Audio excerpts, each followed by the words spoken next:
So I'm Dr. Leon.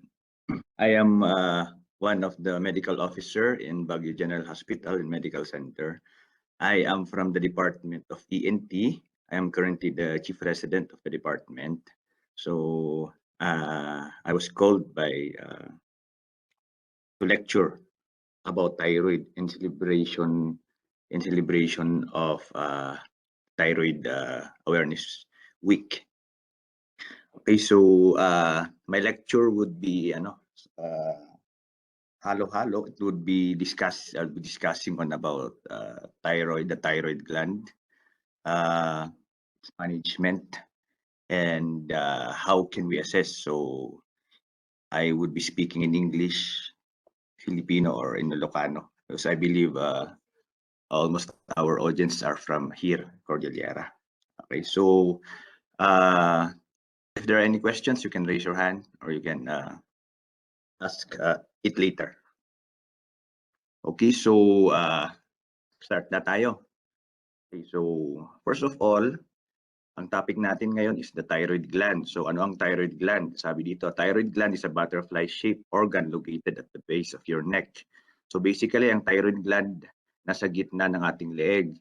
It is below sa mga lalaki yung Adam's apple, okay? Ang tawag namin dyan is laryngeal cartilage kung sa medical field, pero in layman's term, it's the Adam's apple. So below that, sa ilalim niyan is our thyroid gland, okay? So thyroid gland is dalawa yan. It has two lobes, the right and the left. And then sa gitna, meron yung tinatawag nating isthmus. It is also part of the thyroid gland. Okay, so right and left, and then we have the isthmus. So yan ang thyroid gland. Ang function niya, it releases hormones that control metabolism. So ginagawa ng thyroid gland, nagre-release siya ng hormone para sa metabolismo ng katawan. Metabolism is used for boost our energy.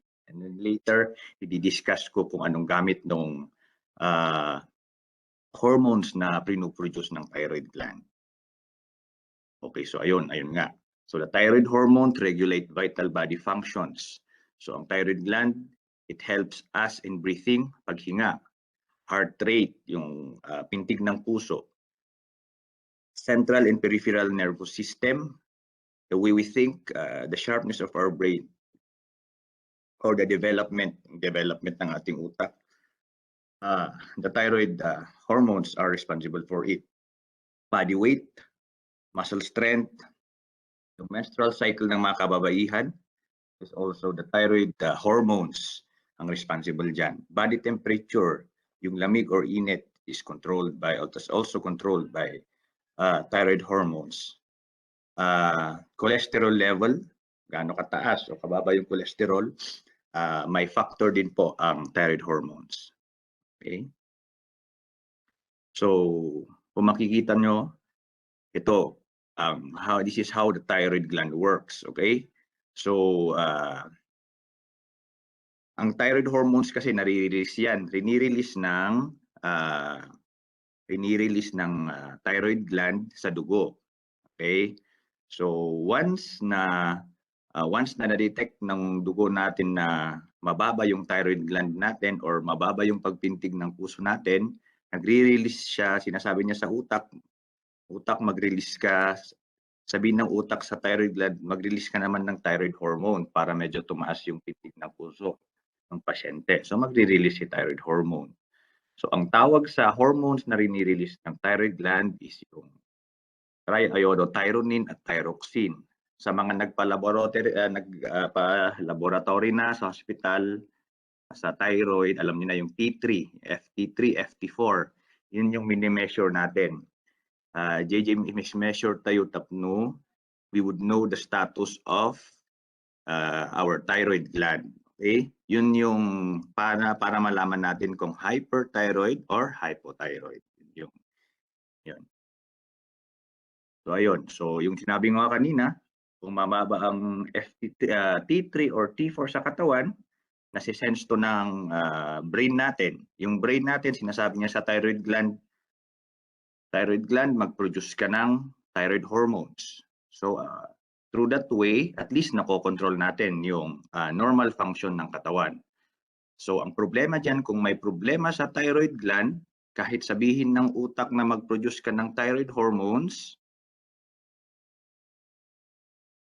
pwedeng hindi siya makapag-produce ng hormones kasi may bukol. So ayun, doon tayo nagkakaproblema sa thyroid gland. Yung mga problemang yun, i-discuss ko mamaya. We'll be discussing it later in the slides. Okay, so why do you need a thyroid gland? Basically, that's what I discussed a while back. Because ito nga yung nagko-control sa metabolism, heart rate, how your intestine digest your food, mga ganon, okay? Heart rate. So, later, i-discuss natin kung ano ang meron yung pasyente pag may hyperthyroid o sobra naman yung pag-produce ng thyroid gland ng hormones or pagkulang naman. So, we have a condition called hyperthyroidism and hypothyroidism. Okay, so ito na yon. Listed below the symptoms of too much or marami. Sobra yung thyroid hormones, okay? So pag sobra yung thyroid hormones, di ba sabi ko nga, ang thyroid hormones is responsible for heart rate, for the temperature. Pag sobra naman, imagine nyo yung sobra lahat. Pag sobra, you could feel anxiety, yung parang ninenervyos, agkub-kub-kub niya. Usually, tibaga di pasyente kat at marikrik na nga palpitations. Those are signs. Okay? Irritability or moodiness kasi nga anxious ka. Nervousness or hyperactivity because it functions on the central nervous system as I said a while back. Okay, sweating or sensitivity to high temperatures because it is responsible also for yung temperature na sinabi ko kanina. So hand trembling, yon, hair loss, or sabi nga kanina, it could also affect the menstrual cycle of women. So usually pag hyperthyroid ka, you complain of missed or light menstrual periods. Okay. So we have here symptoms also of hypothyroidism or kulang naman yung thyroid hormone na napuro-produce. So baliktarin mo lang yung mga simptomas ng hyperthyroid. So you have trouble sleeping. Diba kanina anxious or hyperactive. Ngayon trouble sleeping naman. And then tiredness and fatigue, parang mabagal lahat. Okay. Next is difficulty concentrating because impaired nga yung central nervous system mo. So you have difficulty in concentrating. Dry skin and hair. Ayun. Depression. So basically, babaliktarin mo lang lahat ng symptoms ng hyperthyroid. Or sa women naman, they usually have frequent or heavy periods of menstruation. Also, some patient complaints of joint and muscle pain. Okay. So, yun ang thyroid. Yun ang thyroid gland. Okay? So, what are the common disorders of the thyroid? Ano yung mga common na sakit sa thyroid? Okay? So, we have here, yung slide. Okay, what are the common disorders of the thyroid? First is nodules or lumps in the thyroid. Okay, so nodules, ang nodules is parang bukol or lump in the thyroid. So small growths in the thyroid gland may occur and are common. Okay, pero pag nodules, usually naman, they are benign. So kung benign, when we say benign, hindi siya cancer or hindi siya delikado. No. Usually nodes or lumps in the thyroid are benign or hindi siya delikado. Okay? So, next is goiter. So, pag sinabi natin goiter, actually, it is an increase in the size of the thyroid gland. That is generally the definition of goiter. So, as we see here, it is said to be a generalized swelling or bulging of the thyroid gland. This goiter usually occurs kung may imbalance ka sa hormone. Okay? Kung hyperthyroid ka, pwede siyang lumaki. Kung hypothyroid ka, pwede rin siyang lumaki. Okay? So usually goiter or ang paglaki, it could also be caused by autoimmune disease. Pag sinabing autoimmune, yun yung nasa loob na ng katawan. It will be discussed later. There are two conditions which are autoimmune na pwedeng mag-cause ng paglaki ng goiter. So bukod sa bukol, meron tayong next slide. Ito yung Hashimoto's thyroiditis. Okay, this is an autoimmune condition that causes inflammation in the thyroid gland. Okay, so yung defense ng katawan mismo, sinisira niya yung thyroid gland natin, kaya namamagalaga yung thyroid gland natin, kaya siya lumalaki. Okay, this is one of the most common cause of hypothyroidism. Okay, aside from iodine deficiency, it is rampant in our community. Okay, so pag may Hashimoto's thyroiditis na nagkakos ng hypothyroidism, we have also Graves' disease. It is also an autoimmune condition which causes hyperthyroidism. It causes inflammation also, the same yung mechanism niya sa Hashimoto's. However, these patients are usually hyperthyroid. Yeah? So baliktad, hyperthyroid. So increase lahat.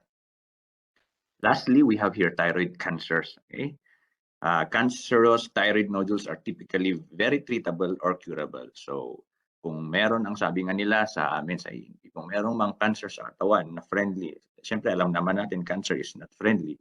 But if there is a kind of cancer in the body which is friendly or very curable, thyroid cancers are one of these. As long as matanggal yung pasyente, and then the patient would have post-op care, would have radioactive iodine therapy, more or less the patient will be treated. Okay, so siyempre usually yung our thyroid gland, we have to examine it. The same sa breast examination, meron actually rin tayong examination, self-examination of the thyroid gland. So actually these are 4 easy steps to do. So first is you have to have a mirror. You just get the mirror and you focus it on your neck. You take a sip of water and then you tilt your head back a little bit while still being able to see the mirror. Okay? Because swallowing kasi, it causes the thyroid gland to move. Okay? Pag nag-swallow tayo, actually, because the thyroid gland is connected actually in the trachea. So when swallowing, on esophagus, so while swallowing, sumusunod yung thyroid gland. So when you swallow, or when you swallow, you can see your thyroid gland going up and going down. In the presence of mass, makikita mo yung asymmetry, or makikita mo mas malaki yung right or mas malaki yung left when you swallow. Okay? Or if you have no mirror, you can ask your significant other or someone, or your friend or your son or your daughter to examine your neck while you are swallowing. Because even through inspection, you can see if there is already a lump or a nodule on the right or left or both thyroid gland. So that is one of a basic self-examination which we can do at home. So at least monitor natin, especially that thyroid nodules or cancers are hereditary. Those who have history, mas importanteng we assess ourselves at least every month or every 6 months or every 3 months. So we have here thyroid nodules. So we have said that thyroid nodules are abnormal overgrowths of tissue in the thyroid gland. Yung sabi ko kanina, these are often benign. Okay? Though in some cases, actually maliit lang, they can be cancerous. Okay? Some people may have nodule on the right, while others have both nodules on the right and the left. Okay? So yung thyroid nodules actually meron siyang characteristics. It could be solid, it could be filled with fluid or blood. So usually those nodules which are filled with cyst or cystic fluids, usually those are benign. Those are benign tissues. Those are benign. Benign nodules. Okay. So for symptoms of thyroid nodules, actually when the thyroid nodules are small, kung maliit pa lang, it does not cause any symptoms actually. This is for the reason that they are not often assessed by the patient. Yung usually, pag may bukol sa liig, yun nakikita na siya pag sobrang laki na, or in patients who are having general check-up, it is seen by physician. Kunwari, nagpa-check up lang ng sipon or ubo, and then the general physicians saw the neck. Usually, it is there where they detect thyroid nodules, because usually these are very small nodules which cannot be actually can't be detected by a trained eye, by untrained eye actually. So usually thyroid nodules or mass can be appreciated only actually when they are more than 3 to 4 centimeters. So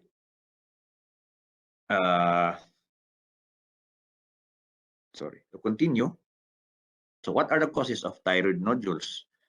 So basically, actually, thyroid nodules is often unknown, the cause, but they usually run in family, okay? Meaning they have a genetic basis. So sabi ko nga kanina, it is hereditary, okay? Or nodules can come from what I said a while back, which is iodine deficiency, which is very rampant here in the Cordilleras. Tayo nga rin mahilig ti iodine-rich foods. We are in the mountains. Yeah, it's mahilig tayo ti karne. That's why actually you can see a lot of old folks here, ang lalaki ng leg nila. That's one of the reasons, iodine deficiency. Okay? So as I said a while back, nodules could be cancerous in 5% of the population. That is why it is very important, kung may nakapasi leeg, it is important to see a doctor to think you have a nodule. It is safer and it is that's the best thing to do to prevent any complications. Okay? So how are the thyroid nodules diagnosed? So kunwari, pupunta kayo sa amin sa ENT, we will be able to answer this question. Okay? Is the nodule cancerous? Yes, we could do an assessment. Kaya namin i-assess. There is a characteristic. That's why kung yung mga nagpa-check up na sa amin, mapapansin nyo, kapa kami ng kapa sa leeg. Okay? That's not just to measure the size of the thyroid, pero doon namin nakikita yung consistency. Okay? Doon namin nakikita yung consistency ng bukol, kasi the more na mas matigas yung bukol, and then the more na non-tender o hindi masakit, the more we're thinking of cancerous pathology. Okay, so yon. So pag nagpa-check up kayo, meron kaming at least idea. The second is the nodule causing trouble by pressing on the other structures of the neck? That's why we order ultrasound, CT scan, maminsan, if they are large mass, because bukol sa thyroid could cause impingement or compression ng hingaan, okay? So, or esophagus, kaya yung ibang malalaki yung bukol, usually complain of hirap huminga pag nakahiga ng diretso, or difficulty of swallowing. That's one of the things we assessed when nagpa-check up kayo sa amin. The third thing is the nodule making too much thyroid hormone. Okay, so kung napansin nyo, we usually order FT4-TSH, free T4, free TH, free T3. Yung sinabi ko kanina, yun kasi yung hormones na pinoproduce ng thyroid gland. So at least malalaman natin kasi kung hyperthyroid ka or hypothyroid. Okay, so pag nagpa-check up kayo, we assess, we make kapa-kapa on your neck. The next thing we do is we do imaging. So ultrasound usually ang pinapagawa namin. And then the next thing is to do, kukuha lang sa dugo to check the thyroid hormone levels. And then after that, usually you do for follow-up if there is already results. Okay, so after that, i-explain na natin, does anything need to be done about the nodule? Okay, so doon na natin may offer yung treatment options. Okay? So ang thyroid hormones, hindi necessary na pag may hormone ay bukol ka sa leg is opera or surgical. Sometimes it could be medical. Okay? It is depending on the cause. Okay?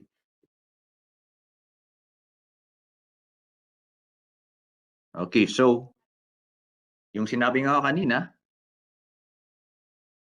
ultrasound, we usually do ultrasound. Okay, this is to assess the thyroid nodule, where it is located, kung may lymph nodes bang kasama, kasi kung may lymph nodes or may colony ngang kasama yung bukol, we usually think of cancer. Okay, we usually think, isipin namin, bakit may colony? Kasi bihira, kung may bukol ka sa leg at may colony ka, it increases the risk na baka cancer. Baka hindi siya definite na cancer, pero baka.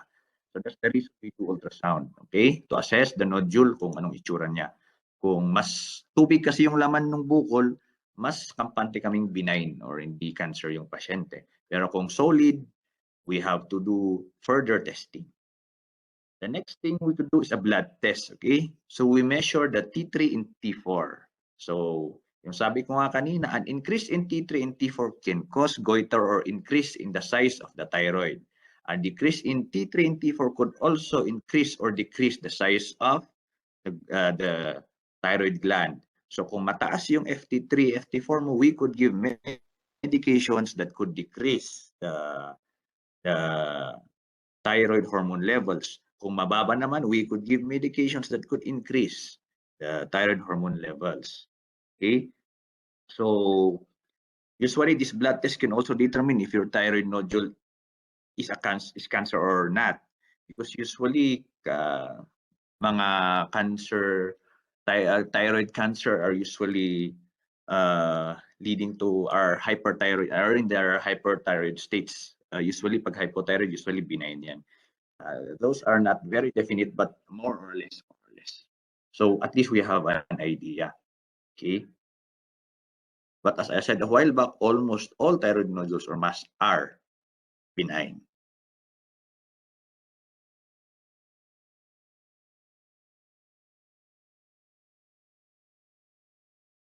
Okay, so after that, so pag may ultrasound na, we do an FNAB biopsy. Okay? Kung biopsy, ang ginagawa natin, yung iba kasi, ang inis nila pag biopsy, hinihiyo ay yung leeg. But no, in thyroid, we usually do a fine needle aspiration biopsy. So pag sinabing fine needle, maliit na needle, it's very fine. It's very small, para kalang tinurukan ng bakuna pero sa leeg. Okay? But what we do here is we get small sample of tissues sa thyroid gland mismo to be able to aid us, and then after that we put it we submit in the laboratory para makita natin if the ang bukol is cancer or hindi or benign. This will kasi guide us on the next management of our patient. So depende kung anong lalabas sa biopsy, we will explain the treatment options kung ano nang next na gagawin. Okay? So we have ultrasound, we have biopsy usual, and then we have the blood test of the thyroid hormone levels. Yun yung usually ginagawa natin. Okay? So sa biopsy, pwedeng lumabas, these are the kinds of cancer which can come out in the result. Okay, so it could be papillary, follicular, medullary, anaplastic, or lymphoma. The first two are the most common. Actually, the first is the most common kind of carcinoma or cancer in the neck. Ito yung pinakamadaling magamot na cancer sa leeg. Okay, because ang ginagawa lang namin, we remove the thyroid gland, we remove the whole, or if one is involved, even yung isang thyroid gland lang, and then we refer the patient for radioactive iodine therapy. More or less, the patient would be treated. Okay, the three, medullary, anaplastic, and lymphoma, are one of the most aggressive cancer sa neck, but these are rare. So sinasabi ko kanina, even if thyroid mass are more benign, it is always advisable to have check up to any physician, because there's still a small percentage that it could be a carcinoma. And then malas mo pa kung if the last three is the diagnosis, it's medullary, anaplastic, or lymphoma. Okay, so let's go to the treatment. Anong gamot ba? Anong ginagawa natin kung may non-cancerous nodules? Okay? Kung maliit yung bukol, if it is less than 2 centimeters na maliliit or nasa isang lobe lang, we usually do monitoring, okay, or physical exam at least once a year. We monitor the growth, okay? Kasi sa ultrasound makikita naman namin kung benign or malignant yung bukol. So usually kung mga maliliit na bukol, we usually do regular monitoring, or we have the so-called thyroid suppression test. We could give medications that would be taken for at least 6 months that could make the mass or the nodule shrink, and then monitoring for every 6 months. Okay? But if the nodule continues to grow or causes breathing or swallowing, kahit benign yan, pero palaki siya ng palaki, we have to do a thyroidectomy or tatanggalin namin yung thyroid gland. Okay, so that is for the treatment of non-cancerous nodules.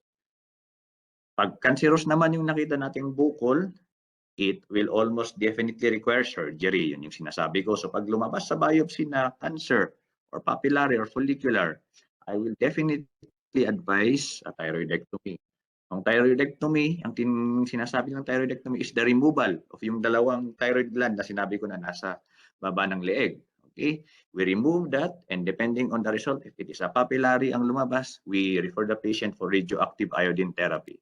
And then, okay, we monitor the patient every 6 months kung meron. Pero usually, after complete resection or good margins or pag natanggal na lahat, and then the patient is very is very compliant with follow-up checkup, okay. The problem in total thyroidectomy, kung tinanggal natin yung thyroid, yun nga, wala nang mag-produce ng hormones. Pero kailangan ng katawan yung hormones. That's why we give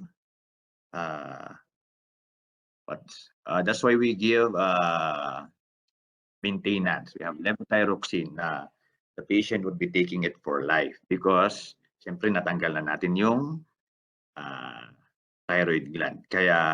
But that's better than having cancer, I think. But for patients who have only cancer dun sa isang thyroid lobe, pwede nating tanggalin yan lang right, pwede pang matira yung left. But it depends on the biopsy. Kung it's a very aggressive, kung aggressive yung cancer, we have to remove both. Okay. So, ayun. So yung mga sinabi ko na rin kanina. So, yeah, radioactive iodine therapy. Then we have also medications that could shrink the nodule, but it depends on the size actually. So we have fast facts about thyroid nodules. So thyroid nodules are 3 times more common in women than in men actually. So pag nakita usually mga mathyroid yung mga women, okay? Incidence of thyroid nodules increases with age. So as we age, mas dumadami yung chances na we will be having a thyroid nodule once in our life, especially if it runs in your family. Okay, so at age 30% of women will have thyroid nodule compared to 1 in 40 men, parang 2.5% lang. So makikita is very common sa thyroid nodule. Okay, 50% of 50-year-old women will have at least 1 thyroid nodule. 60% will have at least 1, and 70% will have also 1. So as makita natin yung trend as we age or as maano yung age natin, we have greater chances of having thyroid mass or thyroid nodules. So I guess that's the end of my short discussion on about thyroid gland. So are there any questions or gusto niyong tanungin?